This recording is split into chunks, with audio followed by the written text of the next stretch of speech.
Davies Mwila drops bombshell, Given Lubinda is not Zambian. Zambia is shaken by a political bombshell. Former PF Secretary General Davies Mwila has dropped a shocking allegation that Given Lubinda, one of the most influential figures in opposition politics, is not Zambian at all, but Scottish. Where did this claim come from? Is it true or just political warfare? And what does this mean for the opposition, for Lubinda's future, and for Zambia's political landscape? Stay with us. This revelation is bigger than it seems. Good day, viewers. Welcome to another edition of InspirAfrica Official. I'm Nakash. It's been quite a week here in southern Africa, with the political temperatures rising as we approach another election cycle. But nothing, and I mean nothing, could have prepared us for what dropped into the public domain just days ago. Today's lead story: a former ruling party secretary general stands before cameras and microphones, and with calculated precision, detonates what can only be described as a constitutional grenade. Davies Mwila, a man who once sat at the highest tables of Zambian politics, has made an allegation so explosive, so fundamentally destabilizing, that it threatens to unravel the very fabric of political legitimacy in Lusaka. Picture this: a nation's Speaker of the National Assembly. A man who has wielded the gavel in the People's House. A figure who has stood third in line to the presidency. And now, accusations swirling that he may not even be a citizen of the country he's been governing. How does a person rise to such heights without their citizenship being verified? What systems failed or were deliberately bypassed? Who knew, and when did they know it?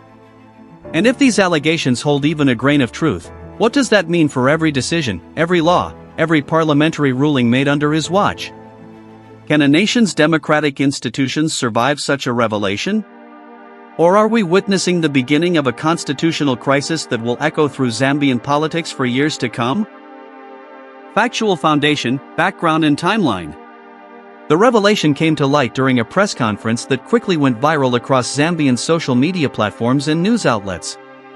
Davies Mwila, who served as Secretary General of the Patriotic Front, PF, from 2016 until recently, stood before journalists in Lusaka and made the startling claim: Given Lubinda, the former Speaker of the National Assembly and a prominent figure in the PF, is not a Zambian citizen.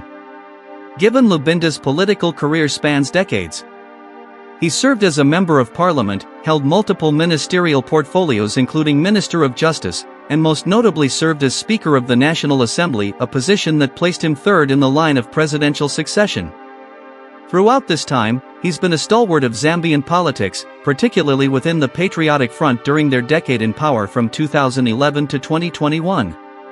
The allegations emerged not from anonymous sources or leaked documents, but from Davies Mwila himself, a man who worked alongside Lubinda for years at the highest levels of the PF party structure.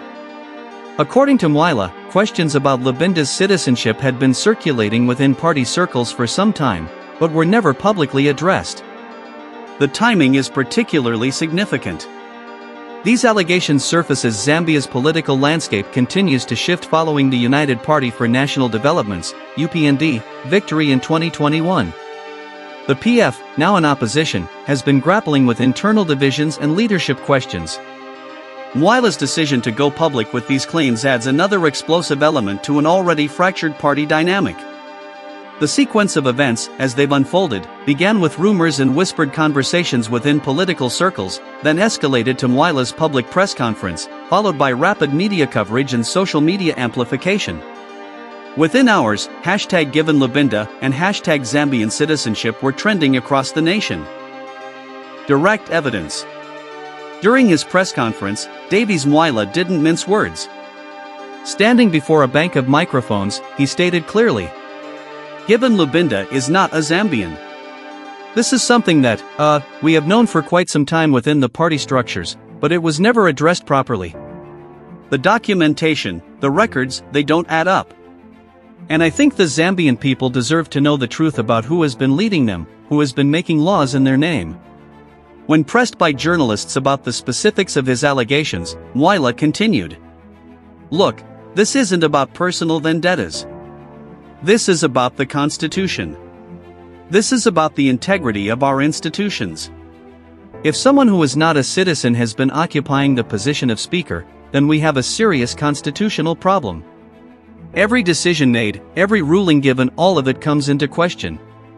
A reporter asked, "Mr. Mwila, what evidence do you have to support these claims?" Mwila responded, "The evidence is in the records. It's in the documentation. I'm calling on the relevant authorities, the Department of National Registration, the Electoral Commission of Zambia, to investigate this thoroughly. Let them produce the documentation. Let them show the Zambian people the proof of citizenship. If I'm wrong, I'll apologize. But if I'm right, then we need accountability." Another journalist pressed, "Why are you bringing this up now? Why didn't you raise these concerns when you were both in the same party, in government together?" Mwila paused, then said, "That's a fair question. And I'll tell you, it's because, there were mechanisms within the party, there were people who said they would handle it internally. But nothing was done. And now, looking at where our country is, looking at the questions of integrity and governance, I cannot stay silent anymore. My conscience won't allow it." The press conference concluded with Mwila making a direct appeal. "I call on Given Lubinda to come forward. Produce your documents. Show Zambians your birth certificate, your national registration card, your citizenship papers. If everything is legitimate, then you have nothing to hide. But if you can't produce these documents, then the questions I'm raising are valid, and they need answers."